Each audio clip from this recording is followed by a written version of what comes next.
The Church of the Holy Sepulchre in the Old City of Jerusalem is regarded by Christians as the most sacred site on earth, believed to encompass the location of Jesus Christ's crucifixion, burial, and resurrection.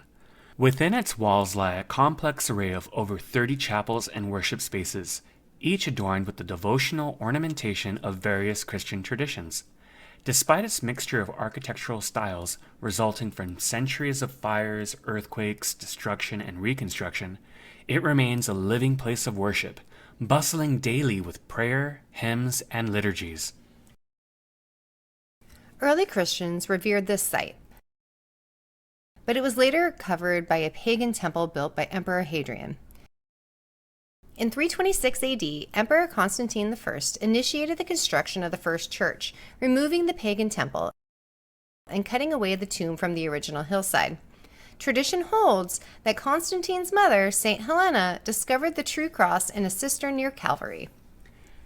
The early church faced destruction by the Persians in 614. After being rebuilt, it was later destroyed by Al-Hakim in 1009. The church was rebuilt and later fully restored by the Crusaders in 1149, resulting in a structure that largely stands today. Since 1757, the Church of the Holy Sepulchre has been governed by the status quo, a decree ensuring shared control among several Christian denominations. This arrangement includes the Roman Catholic, Greek Orthodox, Armenian Apostolic, Coptic, Syriac, and the Ethiopian Orthodox churches. The status quo, originally imposed by the Ottoman Turks, meticulously outlines the rights of possession and use for each community within the church. Remarkably, it also grants two Muslim families the exclusive right to hold the key and to open and close the church, a tradition that further dates back to 1246. This unique custodial role underscores the church's intricate and collaborative history, reflecting a legacy of religious coexistence and mutual respect. The often uneasy relationship defined by the status quo is exemplified by a wooden ladder resting on a cornice above the main entrance, leaning against a window ledge. This ladder has been in place for so long that its origin is shrouded in mystery. It is depicted in an engraving of a church dated 1728 and was mentioned in the 1757 edict by Sultan Abdul Hamid, which established the status quo. It is unlikely that the current ladder has survived the elements since the early 18th century. The original has been replaced at least once. In 1997, the ladder disappeared for several weeks after it was hidden behind an altar. Upon its discovery and return, a steel grate was installed over the lower parts of both windows above the entrance to prevent such incidents. In 2009, the ladder mysteriously appeared against the left window for a day. The ladder, along with the window and cornice, is under the possession of the Armenian Orthodox. Since the latter was in place when the status quo was established in 1757, it must remain there, serving as a symbol of the delicate balance of shared custody within the church. The main access to the church is on the south side of the building. Visitors can enter through this left-hand doorway. The right side of this doorway has been blocked up since the 12th century. Just inside the entrance of the church is the Stone of Anointing, also known as the Stone of Unction, which tradition holds to be the place Jesus' body was prepared for burial. This tradition is only attested since the Crusader era, and the present stone was only added in the church's reconstruction. The wall behind the stone is defined by its striking balconies and symbol-bearing red banners, depicting the insignia of the Brotherhood of the Holy Sepulchre, and is decorated with lamps. The modern mosaic along the wall depicts the anointing of Jesus' body, the descent from the cross, and the burial of Jesus. From the main entrance turning toward your right, you will ascend a steep and curving flight of stairs. On these stairs, you are ascending the Hill of Calvary from Latin, or Golgotha from Aramaic, which means the place of the skull. The stairs open onto a floor that is level with the area where Christ was crucified. On the floor of Calvary are two chapels side by side, Greek Orthodox on the left, Catholic on the right. They illustrate the vast differences in liturgical decoration between the Eastern and Western churches. The Catholic chapel of the nailing to the cross is the site where Jesus was nailed to the cross. On its ceiling is a 12th century medallion of the Ascension of Jesus, which is the only surviving Crusader mosaic in the building. The much more ornate Greek chapel of the crucifixion is the location where Jesus dies on the cross. A silver disc beneath the Greek altar marks the place where it is believed that the cross stood. The limestone rock of Calvary may be touched through a round hole in the disc. On the right, under glass can be seen a fissure in the rock. Some believe this was caused by an earthquake at the time Christ died. Others suggest that the rock of Calvary was left standing by quarrymen because it was cracked.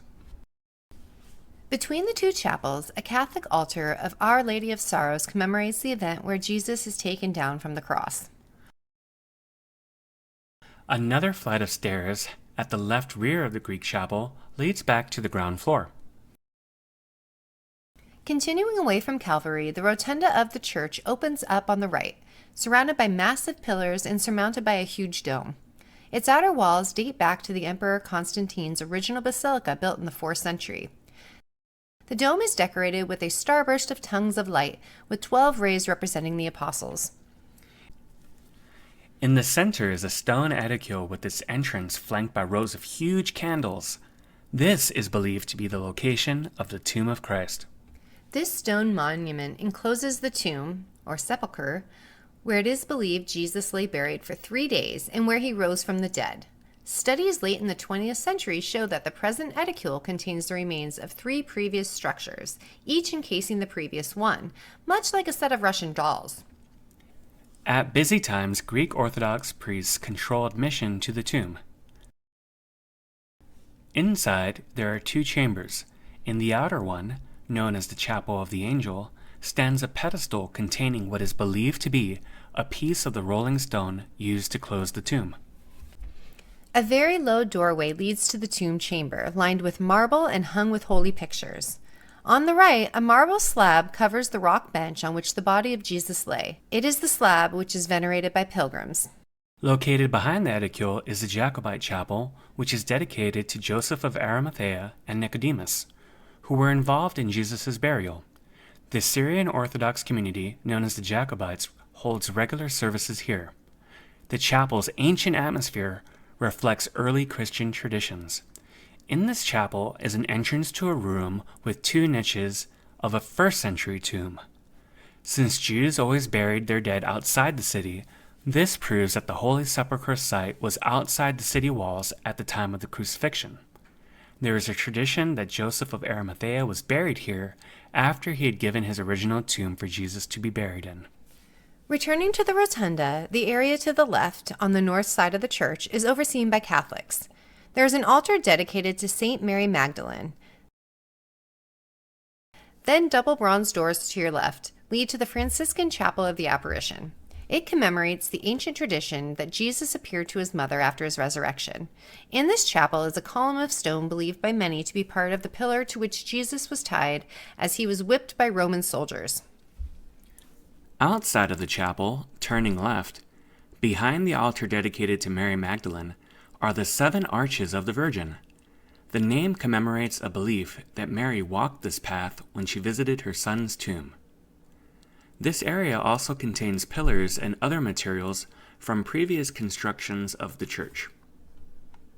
Further down is the Greek Orthodox Chapel of the Prison of Christ, where it is alleged that Jesus was held before the crucifixion. Further around the semicircular aisle are 2 chapels on the left. The first is the Greek Chapel of St. Longinus. It is dedicated to the Roman soldier who pierced Jesus' side with a spear and then accepted him as the Son of God. Further along is the Armenian Chapel of the Division of the Raiment, recalling the Roman soldiers that divided Christ's clothes among them. Next, on the left, is a stairwell, its walls inscribed with hundreds of crosses left by pilgrims in past centuries.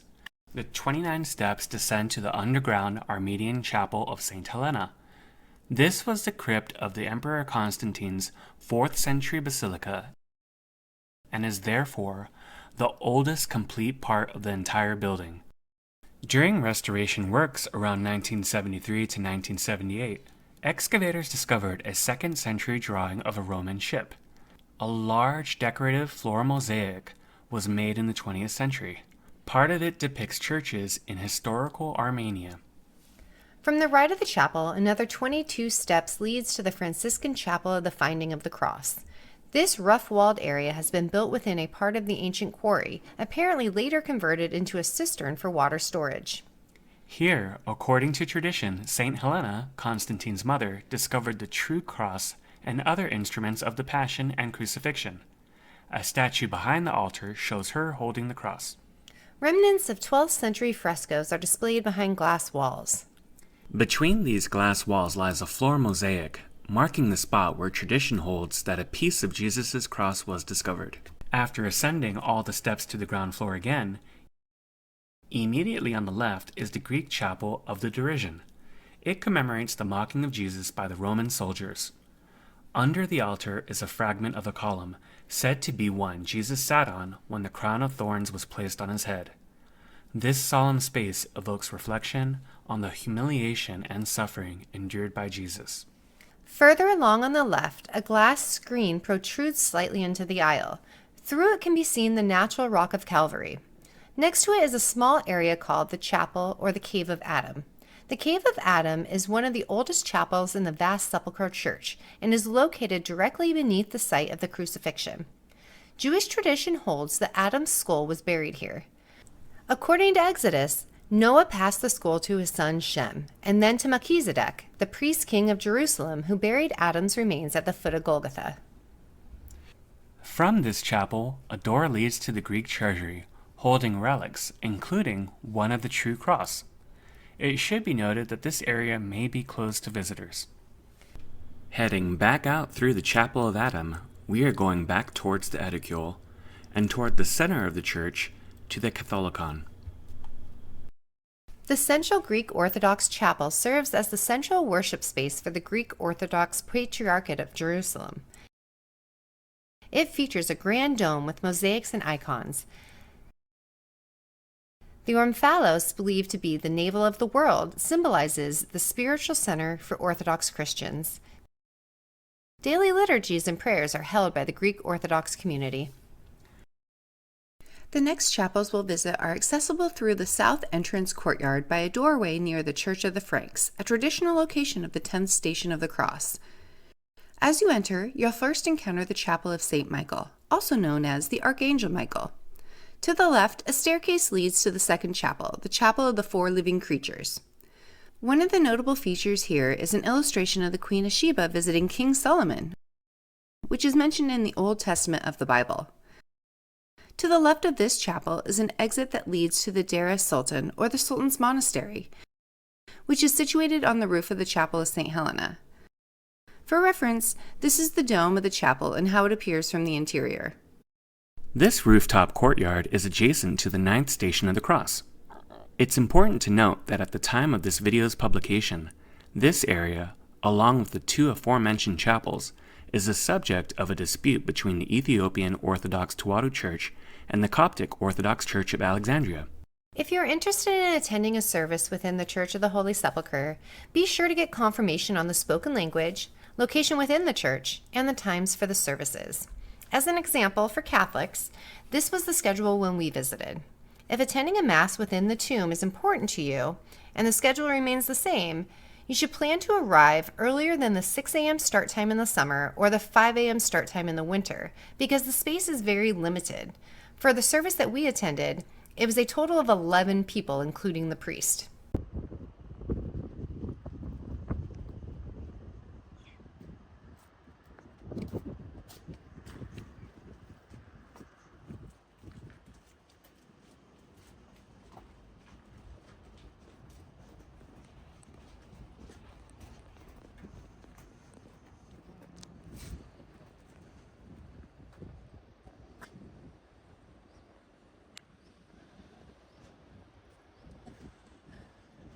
This is incredible.